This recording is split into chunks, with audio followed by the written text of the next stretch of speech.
আকাশবাণী আগরতলা। স্থানীয় সংবাদ পড়ছি সঞ্জয় কর।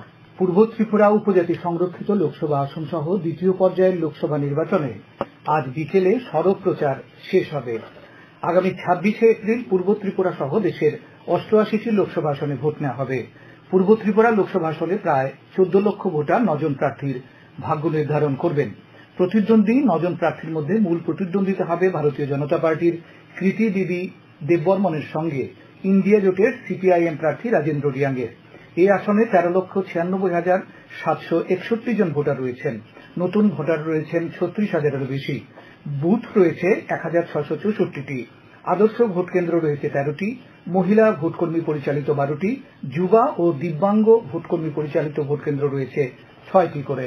গোটা রাজ্যে তাপপ্রবাহের কারণে বিদ্যালয় শিক্ষা দপ্তর আজ থেকে আগামী 27শে এপ্রিল পর্যন্ত রাজ্যের সব স্কুলে ছুটি ঘোষণা করেছে। বিদ্যালয় শিক্ষা দপ্তরের অতিরিক্ত সচিব এনসি শর্মা জানিয়েছেন, রাজ্য সরকারের অনুদান প্রাপ্ত স্কুল, রাজ্যের সমস্ত বেসরকারি স্কুল, এডিসি পরিচালিত সমস্ত স্কুলে এই ছুটি কার্যকর হবে। রাজ্য সরকারের রাজস্ব দপ্তরের পরামর্শ অনুযায়ী এই সিদ্ধান্ত নেওয়া হয়েছে বলে বিদ্যালয় শিক্ষা দপ্তরের অতিরিক্ত সচিব জানিয়েছেন। বর্তমানে আর্দ্রতা ও তাপপ্রবাহ পরিস্থিতির দিকে লক্ষ্য রেখে রাজ্য সরকারের পক্ষ থেকে রাজ্যে স্টেট স্পেসিফিক ডিজাস্টার ঘোষণা করা হয়েছে। এই পরিপ্রেক্ষিতে রাজস্ব দপ্তরের পক্ষ থেকে রাজ্যের সমস্ত জেলা স্তরীয় বিপর্যয় ব্যবস্থাপনা কর্তৃপক্ষকে এ বিষয়ে জনগণকে সচেতন করতে বলা হয়েছে।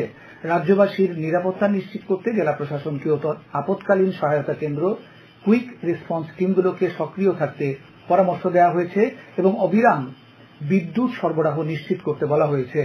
রাজস্ব দপ্তর উদ্ভূত পরিস্থিতিকে জনস্বার্থে কিছু পরামর্শ প্রদান করেছে।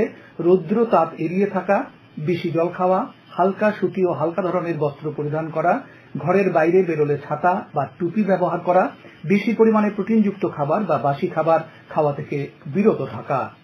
পূর্ব ত্রিপুরা লোকসভা আসনের বিজেপি প্রার্থী কৃতি সিং দেববর্মার সমর্থনে গতকাল জুলাইবাড়ি বিধানসভার সাঁথিরামবাড়ি পার্কের বাজারে ও সাবরুম শহরে নির্বাচনী সভা অনুষ্ঠিত হয়। পার্কের বাজারের সভায় তীব্রামতার নেতা MDC Debjit Tripura, BJP pillar জেলার সাধারণ সম্পাদক বিকাশ বৈদ্য প্রমুখ বক্তব্য রাখেন।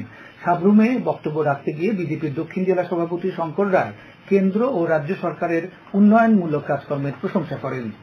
পূর্ব ত্রিপুরা লোকসভা আসনে ইন্ডিয়া জোটের প্রার্থী রাজেন্দ্র রিয়াংয়ের সমর্থনে গতকাল অমরপুর চণ্ডীবাড়ি মাঠে আয়োজিত সমাবেশে বক্তব্য রাখেন সিপিআইএম পলিট ব্যুরো সদস্য তথা প্রাক্তন মুখ্যমন্ত্রী মানিক সরকার। তিনি কেন্দ্রীয় এবং রাজ্য সরকারের নীতির সমালোচনা করেন। তিনি অভিযোগ করেন, সংসদের বাইরে এবং ভেতরে কোনো গণতন্ত্র নেই। লোকসভা নির্বাচনের চতুর্থ পর্বের মনোনয়নপত্র জমা দেওয়ার কাজ এই মাসের 25 তারিখে শেষ হবে। পরের দিন অর্থাৎ 26শে এপ্রিল মনোনয়ন পরীক্ষা করা হবে এবং বৈধ বিবেচিত প্রার্থীরা এই মাসের 29 তারিখের মধ্যে তাদের প্রার্থীপদ প্রত্যাহার করতে পারবেন।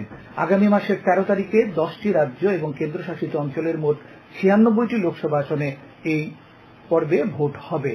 শেক্সপিয়ারের জন্মদিন উপলক্ষে অক্ষর প্রকাশনীর উদ্যোগে গতকাল আগরতলার প্রেস ক্লাবে বিশ্ব পুস্তক দিবস পালন করা হয়। এ উপলক্ষে আলোচনা সভায় বক্তব্য রাখেন উড়িষ্যা হাইকোর্টের অবসরপ্রাপ্ত প্রধান বিচারপতি শুভাশিস তলাপাত্র, ত্রিপুরা পাবলিশার্স গিল্ডের সম্পাদক অজিত দেববর্মা, বাংলাদেশের বিশিষ্ট লেখক ও সাংবাদিক মাজহারুল ইসলাম বাবলা। এছাড়া উপস্থিত ছিলেন বাংলাদেশের বিশিষ্ট লেখক শফি আহমেদ। লোকসভার দ্বিতীয় দফার ভোটে পূর্ব ত্রিপুরা আসনের ভোট গ্রহণ শান্তিপূর্ণভাবে সম্পন্ন করতে গতকাল মাঝরাতে সাময়িককালের জন্য সিল করে দেওয়া হয় দক্ষিণ জেলার 10টি মদের দোকান। আবগারি দপ্তরের আধিকারিক এবং কর্মীরা দোকানগুলি বন্ধ করে দেন। টিসিএ পরিচালিত মেয়েদের সিনিয়র ক্রিকেটের ফাইনালে আজ এগিয়ে চলো সংঘ এবং এডিনগর প্লে সেন্টার পরস্পরের মুখোমুখি হবে। এমবিবি স্টেডিয়ামে এই ম্যাচটি হবে।